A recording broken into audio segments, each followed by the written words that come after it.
Hello students, तो अपने last colligative इस लेक्चर में हम लोग अपनी लास्ट कॉलिगेटिव प्रॉपर्टी के बारे में पढ़ने वाले हैं, जो कि है ऑस्मोटिक प्रेशर। अब ऑस्मोटिक प्रेशर क्या होता है, किस तरीके से इसको हम कैलकुलेट करते हैं, वो सब समझने से पहले ये जानना जरूरी है कि एक्चुअल में ऑस्मोसिस होता क्या है, ये ऑस्मोसिस हो क्यों रहा है। ठीक है, अब आप सभी को पता है कि जब भी कोई हमारे पास दो बॉडीज है, वो दो बॉडीज में एक का टेम्परेचर बहुत ज्यादा है, सपोज करो, दूसरी का टेम्परेचर बहुत कम है, हम उन दोनों को जब कांटेक्ट में लाते हैं तो वहां पे हीट फ्लो होने लग जाती है अपने आप, from high temperature to low pressure, high temperature to low temperature. ऐसे ही अगर हमारे पास एक रीजन है वहां पे प्रेशर बहुत ज्यादा है और एक रीजन है जहां पे प्रेशर बहुत कम है, ठीक है, दोनों कंटेनर्स को हमने क्या किया, कनेक्ट कर दिया, तो वैसे ही हमारे पास गैसेस फ्लो होने लग जाती है from high pressure to low pressure. ये सारे ही प्रोसेस क्या होते हैं, हमारे स्पॉन्टेनियस प्रोसेस होते हैं। ऐसा ही कुछ हमारे सॉल्यूशंस के केस में होता है। क्या होता है, देखो, अगर मेरे पास इस तरीके से दो कंटेनर है, ठीक है, इस तरीके से मेरे पास दो कंटेनर है, अभी ये कंटेनर्स में यहाँ पे एक पिस्टन लगी हुई है जो क्लोज है, ठीक है, यहाँ पे मेरे पास प्रेजेंट है प्योर सॉल्वेंट, ठीक है, यहाँ पे मेरे पास प्रेजेंट है प्योर सॉल्वेंट और यहाँ पे मेरे पास प्रेजेंट है सॉल्यूशन, ठीक है। सॉल्यूशन मतलब सॉल्वेंट के साथ साथ कुछ सॉल्यूट पार्टिकल्स भी प्रेजेंट है यहाँ पे, ठीक है। तो देखो, पहले तो ये पिस्टन लगी हुई थी जब ये दोनों कंटेनर्स आपस में कनेक्टेड नहीं थे, इनके बीच में कोई भी फ्लो पॉसिबल नहीं था, लेकिन जब मैंने इस पिस्टन को रिमूव कर दिया, इस कंटेनर को कनेक्ट कर दिया, तो देखो होगा क्या, यहाँ पे मेरे पास सॉल्वेंट की कॉन्सेंट्रेशन ज्यादा है, यहाँ पे मेरे पास सॉल्वेंट की कॉन्सेंट्रेशन कम है। सॉल्यूशन कैसा है मेरा, यहाँ पे क्या कर दिया मैंने, सॉल्यूट भी ऐड कर दिया, तो सॉल्वेंट की कॉन्सेंट्रेशन क्या हो गई, डिक्रीज हो गई। तो देखो होगा क्या, ये सॉल्वेंट मूव करेगा from high concentration to low concentration और स्पॉन्टेनियसली फ्लो करेगा। क्यों? क्योंकि देखो यहाँ पे मेरे पास बहुत ज्यादा सॉल्वेंट पड़ा हुआ है, लेकिन यहाँ पे मेरे पास एक सॉल्यूशन है जिसमें कुछ ना कुछ अमाउंट ऑफ सॉल्यूट भी रखा हुआ है। तो जब मैं इन दोनों कंटेनर्स को कनेक्ट करूंगी तो होगा क्या, जो मेरा सॉल्वेंट है वो मूव करना शुरू कर देगा इस कंटेनर से इस कंटेनर में, और ये जो फ्लो होगा वो स्पॉन्टेनियस फ्लो होगा। और ये फ्लो कब तक होगा, जब तक दोनों कंटेनर्स में इक्वल कंसंट्रेशन ना हो जाए।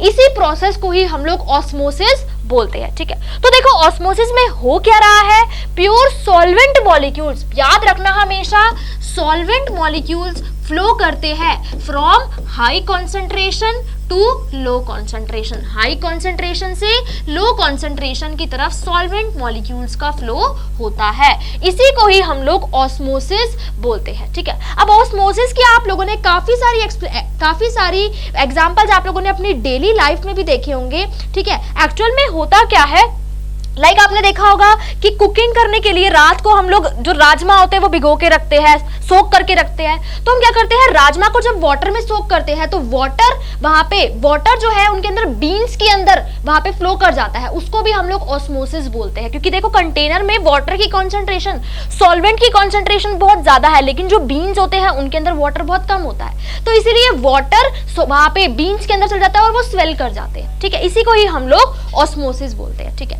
अब देखो यहाँ पे मेरे पास ऑस्मोसिस जो होता है ना, इस तरीके से वो एक सेमी परमिएबल मेम्ब्रेन के थ्रू होता है। यहाँ पे हमारे पास एक एसपीएम होती है जिसको हम लोग सेमी परमिएबल बोलते हैं, सेमी परमिएबल मेम्ब्रेन बोलते हैं। सेमी परमिएबल वो मेम्ब्रेन जो, अब देखो, अब यहाँ पे मेरे पास एक मेम्ब्रेन रखी है, ठीक है, ये एक मेम्ब्रेन है, ठीक है। इस मेम्ब्रेन के अंदर ना कुछ पर्टिकुलर पोर साइज होता है, कुछ पर्टिकुलर पोर साइज मतलब इसके अंदर कुछ होल्स होंगे, उनका एक पर्टिकुलर साइज होगा। तो जो चीज है जिनका साइज उस होल से छोटा है वो तो मूव कर जाएगी, लेकिन जिनका साइज उस होल से बड़ा है वो मूव नहीं करेगी। तो ऐसी ही मेम्ब्रेन्स जो कुछ सिलेक्टेड चीजों को मूव करने देती है वो सेमी परमिएबल मेम्ब्रेन्स कहलाती है, डिपेंडिंग अपॉन कि उनके अंदर जो पोर्स है उनका साइज क्या है। तो यहाँ पे मेरे पास सपोज करो यहाँ प्योर सॉल्वेंट है, यहाँ सॉल्यूशन है, यहाँ मेरे पास सॉल्यूशन है, यानी कि मेरे पास सॉल्वेंट भी है और मेरे पास सॉल्यूट पार्टिकल्स भी है, और ये एक सेमी परमिएबल मेम्ब्रेन है जिसके अंदर कुछ छोटे छोटे छोटे पोर्स होंगे यहाँ पे, ठीक है। तो देखो, और इन पोर्स का जो साइज है ना वो इस अकॉर्डिंग है कि वो सॉल्वेंट को तो मूव करने देगा लेकिन वो सॉल्यूट को मूव नहीं करने देगा।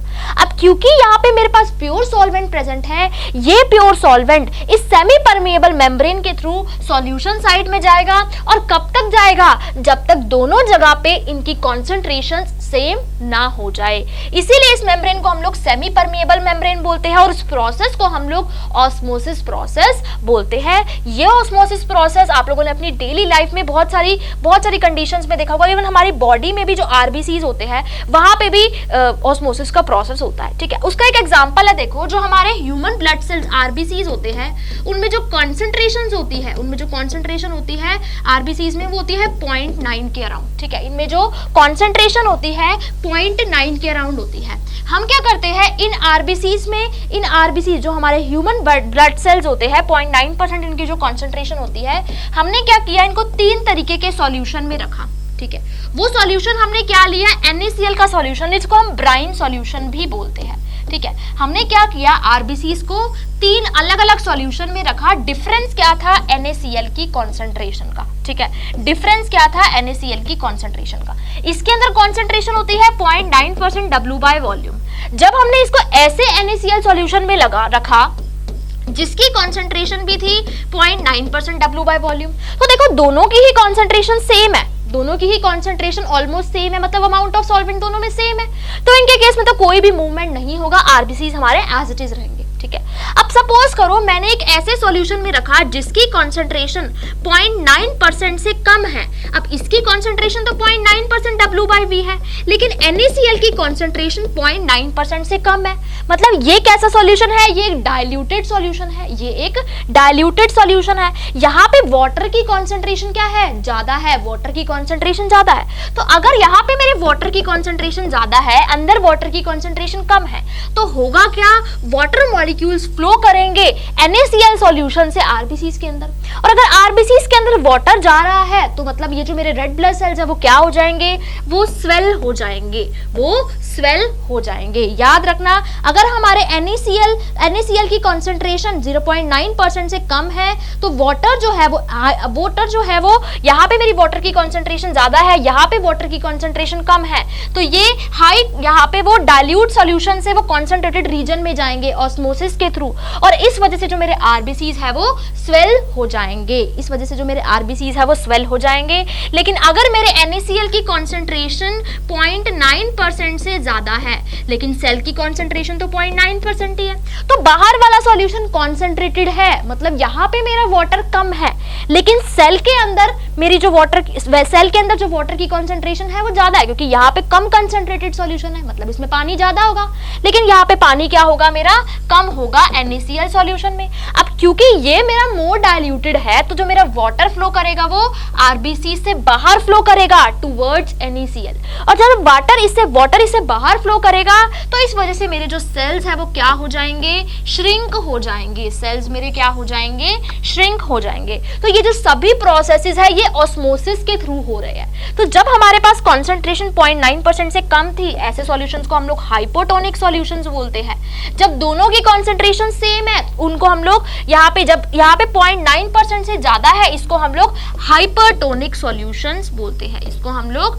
हाइपरटोनिक सॉल्यूशंस बोलते हैं जब NaCl की कॉन्सेंट्रेशन 0.9% से ज्यादा है। तो इस तरीके से ऑस्मोसिस का डेली लाइफ में यूज होता है, बहुत सारी जगह पे इसकी एप्लीकेशंस भी है, ठीक है। तो देखो यहाँ पे हमारे पास अब बात आती है कि ऑस्मोटिक प्रेशर क्या होता है, ऑस्मोटिक प्रेशर क्या होता है, ठीक है।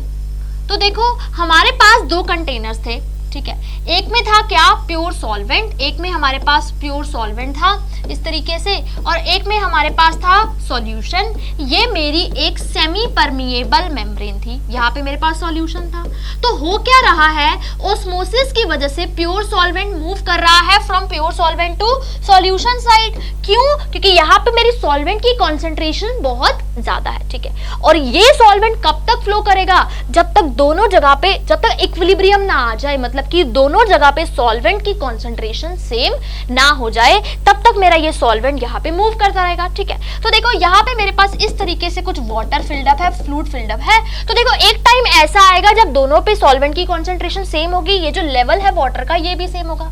अब इस टाइम पे जो भी मेरा सॉल्वेंट, जो भी मेरा फ्लूइड है, जो भी मेरा सॉल्वेंट है, जो प्रेशर एक्सर्ट करता है उसको हम लोग ऑस्मोटिक प्रेशर बोलते हैं। ठीक है, मतलब कि देखो इक्विलिब्रियम पे ऑस्मोसिस की वजह से जो मेरा लिक्विड है या जो मेरा सॉल्वेंट है या फ्लूइड है, जो वो हाइड्रोस्टैटिक प्रेशर एक्सर्ट करता है, उसी को हम लोग ऑस्मोटिक प्रेशर बोलते हैं। हाइड्रोस्टैटिक प्रेशर वही तो होता है कि इक्विलिब्रियम पे जो फ्लूइड प्रेशर एक्सर्ट करे। ऐसे ही इक्विलिब्रियम पे जब सॉल्वेंट की कॉन्सेंट्रेशन दोनों साइड पे सेम हो चुकी है, जो मेरा फ्लूइड प्रेशर एक्सर्ट करता है उसको हम लोग ऑस्मोटिक प्रेशर बोलते हैं। ऑस्मोटिक प्रेशर बोलते हैं। तो देखो ऑस्मोटिक प्रेशर पे जब दोनों कॉन्सेंट्रेशन सेम है तो नेट फ्लो तो कुछ हो ही नहीं रहा, नेट फ्लो तो सॉल्वेंट का नहीं हो रहा, क्योंकि दोनों जगह पे मेरी सॉल्वेंट की कॉन्सेंट्रेशन सेम है। इसी प्रेशर को हम लोग ऑस्मोटिक प्रेशर बोलते हैं। ठीक है, अब देखो यहाँ पे ना इसका एक एप्लीकेशन आता है रिवर्स ऑस्मोसिस में। रिवर्स ऑस्मोसिस पे आरओ, जो आप लोग घर पे, आप सभी के घर पे होगा आरओ, वाटर प्यूरिफिकेशन के लिए, वो इसी के ही एप्लीकेशन को यूज करता है। क्या देखो, अगर हम प्रेशर अप्लाई करें जो कि ऑस्मोटिक प्रेशर के इक्वल होगा, तो देखो दोनों जगह कॉन्सेंट्रेशन सेम है, कोई नेट फ्लो मॉलिक्यूल्स का नहीं होगा। लेकिन अगर हम लोग प्रेशर अप्लाई करें जो कि ऑस्मोटिक प्रेशर से ज्यादा है, जो कि ऑस्मोटिक प्रेशर से ज्यादा है, तो रिवर्स प्रोसेस होने लग जाता है। तो मेरे पास रिवर्स प्रोसेस होने लग जाता है, मतलब यहाँ पे मैंने प्रेशर लगाया जो कि इस ऑस्मोटिक प्रेशर से ज्यादा है। तो अब होगा क्या, जो मेरा प्योर सॉल्वेंट है ना, वो सॉल्यूशन से सॉल्वेंट साइड में जाने लग जाएगा। जो मेरा प्योर सॉल्वेंट है वो सॉल्यूशन से सॉल्वेंट साइड में जाने लग जाएगा। कैसे इसकी एप्लीकेशन होती है, देखो ये मेरा इम्प्योर वाटर है, ये मेरा इम्प्योर वाटर है। ठीक है, और ये मेरा प्योर वाटर है। जब मैं यहाँ पे प्रेशर लगाऊंगी और जो प्रेशर ऑस्मोटिक प्रेशर से ज्यादा है, तो जो मेरा सॉल्वेंट होगा यानी कि जो मेरा प्योर वाटर होगा वो यहाँ से इसकी तरफ मूव करने लग जाएगा। मतलब कि देखो सॉल्यूट यहाँ पे छूटता जाएगा और प्योर वाटर सारा इधर की तरफ मूव करने लग जाएगा। यानी कि जितनी भी इम्प्योरिटीज है उसमें, सॉल्ट है या जो भी है, वो तो सब यही बच जाएगी, लेकिन जो मेरा प्योर सॉल्वेंट है, प्योर वाटर है, वो यहाँ चला जाएगा। इस तरीके से वाटर की प्यूरिफिकेशन हो जाती है इस रिवर्स ऑस्मोसिस के प्रोसेस के थ्रू। तो ये एक एप्लीकेशन है रिवर्स ऑस्मोसिस, बहुत ही इंपॉर्टेंट एप्लीकेशन है। जनरली इससे थ्योरेटिकल क्वेश्चंस आपसे पूछे जाते हैं। ऐसे ही जब हम लोग डीसैलिनेशन करते हैं वाटर की, वाटर में से सॉल्ट रिमूव करते हैं, तो भी हम लोग इसी तरीके से करते हैं। ठीक है, अब बात यहाँ पे आती है कि इस ऑस्मोटिक प्रेशर को, कॉलिगेटिव प्रॉपर्टी जो हमारे पास है ऑस्मोटिक प्रेशर, वो हम लोग कैलकुलेट कैसे करते हैं। ठीक है, तो देखो ये जो हमारे पास ऑस्मोटिक प्रेशर होता है, ये कॉन्सेंट्रेशन के भी प्रोपोर्शनल होता है और ये टेम्परेचर के भी प्रोपोर्शनल होता है। और कॉन्सेंट्रेशन हम लोग यहाँ पे मोलारिटी यूज करते हैं। कॉन्सेंट्रेशन यहाँ पे हम लोग मोलारिटी यूज करते हैं। तो जो हमारा पाई होगा वो कॉन्सेंट्रेशन इंटू टेम्परेचर के प्रोपोर्शनल होगा। ठीक है, और अगर हम प्रोपोर्शनैलिटी साइन हटाएंगे तो जो पाई की वैल्यू होगी वो होगी CRT। पाई की वैल्यू होती है CRT। ठीक है, तो यानी कि यहाँ पे पाई मेरा क्या है, ऑस्मोटिक प्रेशर, कॉन्सेंट्रेशन क्या है, number of moles divided by volume, number of moles divided by volume,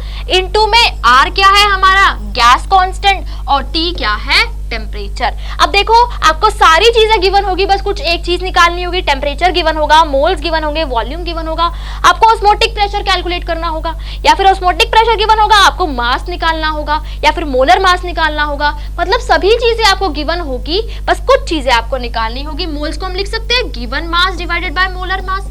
तो बाकी सारी टर्म्स आप लोगों को गिवन होगी, कुछ टर्म आप लोगों को कैलकुलेट करनी होगी। ठीक है, लेकिन यहाँ पे आप लोगों को ना यूनिट्स का बहुत ज्यादा ध्यान रखना है। ठीक है, टेम्परेचर को हमेशा केल्विन में लेना है। टेम्परेचर को अगर सेल्सियस में ले लोगे तो क्वेश्चन गलत हो जाएगा। टेम्परेचर को हमेशा केल्विन में लेना है। और पाई की यूनिट का यानी कि प्रेशर की यूनिट का और आर की यूनिट का आप लोगों को बहुत ही ज्यादा ध्यान रखना है। ठीक है, अगर ये आप एटमॉस्फेयर में ले रहे हो तो पाई भी आपको एटमॉस्फेयर में मिलेगा, ये आप बार में ले रहे हो तो आपको पाई भी बार में मिलेगा। यूनिट्स का ध्यान रखना, दोनों की यूनिट सेम होनी चाहिए। अगर आप आर एटमॉस्फेयर में ले रहे हो 0.082 तो आप लोगों को पाई भी एटमॉस्फेयर में ही मिलेगा। तो हमेशा ध्यान रखना पाई की यूनिट और आर की यूनिट यहाँ पे सेम होनी चाहिए। ठीक है। तो देखो यहाँ पे आप लोगों को पाई की यूनिट का और आर की यूनिट का स्पेशली ध्यान रखना है। बाकी न्यूमेरिकल्स बिल्कुल सिंपल पूछे जाते हैं और उसके बाद ये सॉल्व हो जाते हैं। ठीक है, नेक्स्ट क्वेश्चन पे चलते हैं। देखो अब हम लोग इससे रिलेटेड अब हम लोग क्वेश्चंस डिस्कस करते हैं। क्वेश्चन क्या है कि एक सॉल्यूशन है जो कि एक सॉल्यूशन हम लोग प्रिपेयर कर रहे हैं। और कैसे प्रिपेयर कर रहे हैं? अगर हम लोग 6 ग्राम ऑर्गेनिक कंपाउंड को डिसॉल्व कर रहे हैं 100 ग्राम वाटर में। ठीक है, मतलब कि हमने क्या किया है, 6 ग्राम कंपाउंड लिया है, उसको 100 ग्राम वाटर में डिसॉल्व किया है। Calculate the osmotic pressure of this solution. इस सॉल्यूशन का मुझे ऑस्मोटिक प्रेशर निकालना है। ठीक है, लेकिन हमें सॉल्यूशन का बॉइलिंग पॉइंट दिया है, हमें सॉल्यूशन का बॉइलिंग पॉइंट दिया है। ठीक है, अब देखो ऑस्मोटिक प्रेशर के लिए मुझे क्या क्या चाहिए, मुझे चाहिए उसका मास, उसका मोलर मास, वॉल्यूम और आर और टी। ठीक है, मुझे ये चाहिए। अब देखो ऑस्मोटिक प्रेशर मुझे कैलकुलेट करना है।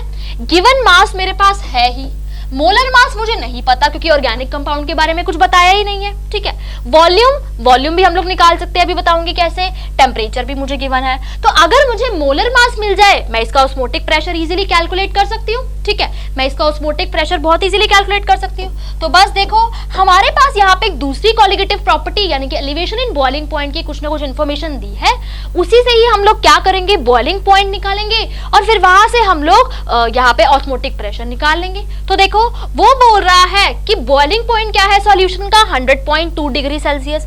अब वाटर में सॉल्यूशन बनाया है, वाटर का कितना होता है 100 डिग्री सेल्सियस, यानी कि delta TB elevation in boiling point कितना होगा 100.2 माइनस 100 यानी कि 0.2। तो डेल्टा टीबी कितना होगा मेरा 0.2 होगा। अब डेल्टा टीबी क्या होता है, डेल्टा टीबी होता है केबी इंटू मोलालिटी। केबी कितना है 0.52, मोलालिटी कितनी है given mass divided by molar mass. अब गिवन मास कितना है मेरे पास देखो 6 ग्राम। ठीक है, 6 ग्राम। मोलर मास मुझे कैलकुलेट करना है और उसके बाद होगा क्या, mass of solvent in KG 100 into में 1000। तो कुछ भी नहीं करना, बस यहाँ पे आपको ये वैल्यू सब्स्टिट्यूट कर दी है, इनका मोलर मास कैलकुलेट करना है। तो जब आप लोग मोलर मास कैलकुलेट करेंगे वो आएगा 156 ग्राम पर मोल। तो अब मोलर मास आ गया आपके पास। अब देखो बस इसमें पुट कर दो सारी वैल्यूज, ऑस्मोटिक प्रेशर आ जाएगा। तो पाई क्या होगा, गिवन मास कितना है 6, मोलर मास कितना है 156। अब क्या लिखना है, हमें वॉल्यूम लिखना है। ठीक है, हमें क्या लिखना है, वॉल्यूम लिखना है। अब देखो यहाँ पे ना हम लोग क्या करते हैं, ये जो मेरा 100 ग्राम, ठीक है, ये जो मेरा 100 ग्राम वाटर है इसी को ही हम लोग 100 ml मान के चल लेंगे। मतलब जो मेरा यहाँ पे 100 ग्राम वाटर है, क्योंकि वाटर की डेंसिटी 1 होती है, इसी को ही हम लोग 100 ml में लेके चलेंगे। और उसके बाद क्योंकि यहाँ पे हमें लीटर में चाहिए तो ये क्या हो जाएगा 0.1 लीटर, 0.1 लीटर। ठीक है, उसके बाद R की वैल्यू क्या हो जाएगी 0.082 लीटर एटमॉस्फेयर पर केल्विन पर मोल। और मेरा टेम्परेचर किस में लेना है, मुझे केल्विन में, जो कि है 298 केल्विन। तो देखो यहाँ पे मेरे पास सारी चीजें सब्स्टिट्यूट मैंने कर दी है, बाकी काम बस मैथ्स का है, आप लोगों को सॉल्व करना है और ऑस्मोटिक प्रेशर की वैल्यू को कैलकुलेट करना है। ऐसे क्वेश्चंस में वॉल्यूम के लिए कंफ्यूज नहीं होना, क्योंकि यहाँ पे वाटर की हम लोग बात कर रहे हैं, तो वाटर को ही हम लोग सॉल्वेंट लेंगे और वाटर की डेंसिटी तो 1 ही होती है और उसके अकॉर्डिंग फिर हम लोग वॉल्यूम यहाँ पे 0.1 ही ले लेते हैं। ठीक है, तो ऐसे इसमें आपको बस आप कैलकुलेशन करनी है और ऑस्मोटिक प्रेशर की वैल्यू को कैलकुलेट करना है। नेक्स्ट क्वेश्चन पे चलते हैं। देखो इस क्वेश्चन में वो बोल रहा है कि अगर 10 डिग्री सेल्सियस पे ऑस्मोटिक प्रेशर यूरिया सॉल्यूशन का 500 mm ऑफ Hg है। ठीक है, हमने क्या किया, उस सॉल्यूशन को डाइल्यूट किया और उसके बाद टेम्परेचर रेस कर दिया 25 डिग्री सेल्सियस और उस टाइम पे मेरा ऑस्मोटिक प्रेशर हुआ 105.3 mm ऑफ Hg। बताओ कितना एक्सटेंट तक हम लोगों ने डाइल्यूशन किया है। ठीक है, तो कुछ भी नहीं है, 2 केसेस दिए हैं। जब भी 2 केसेस दिए होते हैं हम क्या करते हैं, दोनों केसेस को लिखते हैं और उनको डिवाइड कर देते हैं। तो वही हम लोग यहाँ पे करेंगे। देखो पाई 1 मेरे पास क्या है 500 mm ऑफ Hg, लेकिन मुझे किस में चाहिए होता है, मुझे चाहिए होता है एटमॉस्फेयर में। तो ये क्या हो जाएगा 500 mm डिवाइडेड बाय 760, क्योंकि देखो यूनिट कन्वर्जन आप सभी को आती होगी, 1 एटमॉस्फेयर होता है 760 mm ऑफ Hg। तो 1 mm ऑफ Hg क्या होगा 1/760 ATM और 500 mm ऑफ Hg क्या होगा 500 डिवाइडेड बाय 760 ATM। तो देखो 500 डिवाइडेड बाय 760 कर दो, ये आपके पास क्या आ गया पाई, ये आपके पास पाई 1 आ गया एटमॉस्फेयर में। ठीक है, अब उसके बाद मेरे पास यहाँ पे क्या है, कॉन्सेंट्रेशन, अब देखो मोल्स की यहाँ पे बात नहीं करी, मोल्स तो सेम ही है, हमने डाइल्यूट किया है मतलब वॉल्यूम चेंज किया है। तो नंबर ऑफ मोल्स n मान लो, पहले मान लो वॉल्यूम था V1 RT R into first condition में टेम्परेचर क्या है 10 डिग्री सेल्सियस यानी कि 283, ठीक है, यानी कि 283। और उसके बाद पाई 2 क्या है हमारे पास, पाई 2 है 105.3 mm ऑफ Hg यानी कि 105.3 डिवाइडेड बाय 760, ये किसके इक्वल है, number of moles divided by volume क्या हो जाएगा, V2 हो जाएगा, ठीक है। अब इन दोनों वॉल्यूम्स को ना इधर ले जाओ, इंटू V1 इंटू V2, ठीक है, इस तरीके से कर लो इसको। तो देखो नंबर ऑफ मोल्स n है इंटू R इंटू टेम्परेचर क्या है अब 25 डिग्री सेल्सियस यानी कि 298। दो केस बन गए मेरे पास, मुझे V1 और V2 डाइल्यूशन निकालना है, बस दोनों को डिवाइड कर दो, n कैंसिल R कैंसिल, ठीक है, n cancel R cancel, V1 by V2 मुझे कैलकुलेट करना है। तो देखो 760 से 760 कैंसिल, ये क्या हो जाएगा V1 बाय V2 हो जाएगा मेरे पास 283 इंटू 105.3 डिवाइडेड बाय 298 इंटू 500, ठीक है। बस यहाँ पे अब मैथ्स का काम बचा है, आप कैलकुलेशन सॉल्व करेंगे यहाँ पे, तो मेरे पास जो V1 बाय V2 होगा वो आएगा 1/5, यानी कि जो यहाँ पे V1 V2 होगा वो होगा 5 टाइम्स ऑफ V1, यानी कि हमने सॉल्यूशन को 5 टाइम्स डाइल्यूट किया है। वही यहाँ पे निकालना था कि एक्सटेंट ऑफ डाइल्यूशन बताओ, तो हमने सॉल्यूशन को 5 टाइम्स डाइल्यूट किया है, ठीक है। अब देखो नेक्स्ट क्वेश्चन पे चलते हैं हम लोग। इस क्वेश्चन में वो बोल रहा है कि 5% सॉल्यूशन है मेरे पास केन शुगर का, उसका मॉलिक्यूलर वेट है 342, वो आइसोटोनिक है 1% सॉल्यूशन के साथ जो कि सब्सटेंस X है, ठीक है। आइसोटोनिक का क्या मतलब है, दोनों का, अब देखो आइसोटोनिक सॉल्यूशंस क्या होते हैं, आइसोटोनिक सॉल्यूशंस होते हैं जिनका ऑस्मोटिक प्रेशर सेम होता है, ठीक है, जिनका ऑस्मोटिक प्रेशर सेम होता है उनको हम लोग आइसोटोनिक सॉल्यूशंस बोलते हैं। तो देखो इन दोनों का ऑस्मोटिक प्रेशर जो होगा वो सेम होगा, यानी कि पाई 1 जो होगा वो पाई 2 के इक्वल होगा, ठीक है। पाई 1 क्या होगा C1RT यानी कि number of moles by volume into R into T, और इसके number of moles N2 by V2 into R into T2, ठीक है, ठीक है। अब देखो यहाँ पे टेम्परेचर कुछ भी नहीं गिवन, तो सपोज कर लो टेम्परेचर भी सेम है और गैस कांस्टेंट तो सेम ही होता है, तो बस कैंसिल कर दो। तो देखो N1 बाय V1 किसके इक्वल आया, N2 बाय V2 के। अब N1 क्या होता है, given mass by molar mass into V1, ये किसके इक्वल होगा, given mass by molar mass into V2। अब देखो वो बोल रहा है कि 5%, फर्स्ट केस में मेरे पास केन शुगर है, उसका 5% सॉल्यूशन है, ठीक है। तो देखो यहाँ पे मेरे पास W1 क्या हो जाएगा 5%, अब वेट बाय वेट है, वेट बाय वॉल्यूम है, कुछ भी नहीं पता मुझे, ठीक है। तो देखो ऐसे केसेस में हम लोग क्या करते हैं, मोलारिटी, अब क्योंकि ये बहुत ज्यादा डाइल्यूट सॉल्यूशन है 5% और 1%, तो हम मोलारिटी को और मोलारिटी को सेम ही कंसीडर करके चलते हैं, सेम ही कंसीडर करके चलते हैं। हम अजम्पशन लेते हैं कि जो मेरी मोलारिटी है वो मोलारिटी के इक्वल होगी, क्योंकि बहुत ज्यादा डाइल्यूट सॉल्यूशंस है ये। तो यहाँ पे हम लोग V1 की जगह हम लोग मास ऑफ सॉल्वेंट ले लेते हैं, मास ऑफ सॉल्वेंट ले लेते हैं kg में, ठीक है। तो देखो 5% का क्या मतलब है, उसमें 5 ग्राम केन शुगर है और 95 ग्राम सॉल्वेंट है, तो सॉल्यूट का मास कितना 5 ग्राम, मोलर मास कितना 342, और उसके बाद सॉल्वेंट का मास कितना हो जाएगा 95 हो जाएगा, ठीक है। ऐसे ही मेरे पास नेक्स्ट है 1% सब्सटेंस X, अब 1 ग्राम है और बाकी का 99 ग्राम क्या है सॉल्वेंट, तो मास ऑफ सॉल्वेंट कितना हो जाएगा 99।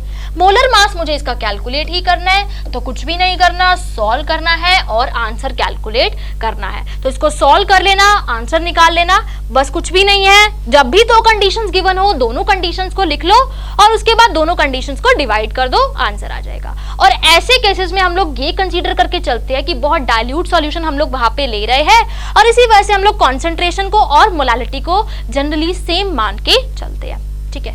नेक्स्ट क्वेश्चन पे चलते हैं। देखो इस क्वेश्चन में वो बोल रहा है कि एक सॉल्यूशन बनाया हमने और 1.08 ग्राम ह्यूमन सीरम एल्ब्यूमिन, एक प्रोटीन होता है जो कि हमें ब्लड प्लाज्मा से मिलता है, ठीक है, उसका बनाया हमने 50 सेंटीमीटर क्यूब एक्वस सॉल्यूशन में, मतलब हमने 50 ml वाटर में 1.08 ग्राम ये सीरम को डिसॉल्व किया और एक सॉल्यूशन बनाया। सॉल्यूशन का ऑस्मोटिक प्रेशर मुझे पता है, मोलर मास निकालना है, तो सब कुछ तो पता है, बस मोलर मास ही तो निकालना है। बस पुट कर दो, ऑस्मोटिक प्रेशर कितना है 5.85 mm ऑफ Hg, यानी कि ATM में करेंगे तो 760 से डिवाइड कर देंगे। ये किसके इक्वल होगा, CRT के। कॉन्सेंट्रेशन क्या होगी, number of moles by volume. Number of moles कितने होंगे, given mass by molar mass तो मुझे निकालना ही है, और वॉल्यूम कितना है 50 ml, लेकिन मुझे तो लीटर में चाहिए होता है, तो 50 इंटू 1000। और R की वैल्यू हम लोग किस में लेंगे, 0.082 लीटर एटमॉस्फेयर पर केल्विन पर मोल, क्योंकि ये हमने किस में लिया है, ये हमने लिया है ATM में, ठीक है। अब उसके बाद देखो यहाँ पे क्या आ जाएगा 0.082, और टेम्परेचर मेरे पास कितना है 298। बस सॉल्व करना है और मोलर मास की वैल्यू आप लोगों को कैलकुलेट करनी है। तो जब आप लोग सॉल्व करेंगे तो आपके पास वैल्यू अप्रोक्सीमेटली इक्वल टू 68,000 करके कुछ आएगी, कैलकुलेट कर लेना और निकाल लेना, ठीक है। अब देखो मोलर मास तो आ गया, अब वो बोल रहा है कि अगर मैंने उसमें एक वाटर कॉलम रखा है तो उस वाटर कॉलम की हाइट क्या होगी, ठीक है। अब देखो ऑस्मोसिस की वजह से ऑस्मोटिक प्रेशर डेवलप होता है जो कि एक हाइड्रोस्टेटिक प्रेशर होता है, ठीक है। अब प्रेशर निकालना आप सभी को आता होगा, प्रेशर क्या होता है ρgh, ठीक है। ये हाइट मुझे कैलकुलेट करनी है, जी आप सभी को पता है क्या होता है 9.8, जी क्या होता है 9.8 न्यूटन पर केजी, ठीक है। उसके बाद मेरी डेंसिटी क्या होती है, डेंसिटी होती है 1 ग्राम पर सेंटीमीटर क्यूब। अब देखो यहाँ पे ना आपको हाइट मीटर में चाहिए, हाइट आप लोगों को मीटर में चाहिए, तो उसके लिए आप लोगों को सारी चीजें ऐसा यूनिट्स में लेनी पड़ेगी, ठीक है। ये हमने लिया न्यूटन पर केजी में, रो हमारे पास किस में होगा, ग्राम पर सेंटीमीटर क्यूब 1 होता है 10 टू द पावर 3, यानी कि 1000 किलोग्राम पर मीटर क्यूब, किलोग्राम पर मीटर क्यूब, ठीक है। अब देखो मेरे पास प्रेशर किस में लूंगी मैं, प्रेशर मेरे को लेना पड़ेगा, अब देखो ये मीटर में है और न्यूटन में है, यानी कि प्रेशर मुझे लेना पड़ेगा न्यूटन मीटर -2 में, और न्यूटन मीटर -2 क्या होता है, पास्कल होता है, यानी कि मुझे प्रेशर किस में लेना पड़ेगा, अब पास्कल में लेना पड़ेगा। देखो अब प्रेशर मेरे पास कितना है 5.85 mm ऑफ Hg, तो m ऑफ Hg को पहले मैं किस में करूंगी, ATM में करूंगी 760 से डिवाइड करके। अब वो किस में आया, ATM में, लेकिन मुझे तो प्रेशर पास्कल में चाहिए, यूनिट्स के बारे में पता होना चाहिए, यूनिट्स के बारे में नहीं पता तो गलती होगी ही क्वेश्चन में। तो देखो प्रेशर मुझे किस में चाहिए, पास्कल में, तो ATM को पास्कल में कैसे करते हैं हम लोग, 101325 से मल्टीप्लाई कर देते हैं, तो ये हमारे पास 80 वहां पे पास्कल में आ जाता है। अब ये पास्कल में यानी कि न्यूटन मीटर स्क्वायर में आ गया। डेंसिटी मेरी क्या हो गई 10 टू द पावर 3 किलोग्राम पर मीटर क्यूब, किलोग्राम पर मीटर क्यूब। जी की वैल्यू हो गई 9.8 न्यूटन पर केजी, और एच की वैल्यू आप लोगों को निकालनी है, इसको सॉल्व कर लेना। हाइट की वैल्यू आ जाएगी आपके पास मीटर में अप्रोक्सीमेटली 7.9 ऐसे कुछ देख लेना, ऐसे करके आपकी हाइट आएगी, ठीक है। तो बस कुछ नहीं करना, सॉल्व करना है और हाइट की वैल्यू कैलकुलेट करनी है। तो यहाँ पे मैंने आपको ऑस्मोटिक प्रेशर से रिलेटेड सारे क्वेश्चंस कराए। इस लेक्चर से रिलेटेड अगर आपको कोई भी डाउट है तो आप उनको कमेंट सेक्शन में मेंशन कर सकते हैं, और जो डीपीपी में क्वेश्चन दिए हैं उनको जरूर सॉल्व करें। तो नेक्स्ट क्लास में हम लोग most important van't Hoff factor के बारे में पढ़ेंगे, जिससे ऑलमोस्ट हर बारी और बहुत सारे क्वेश्चंस पूछे जाते हैं। Thank you very much.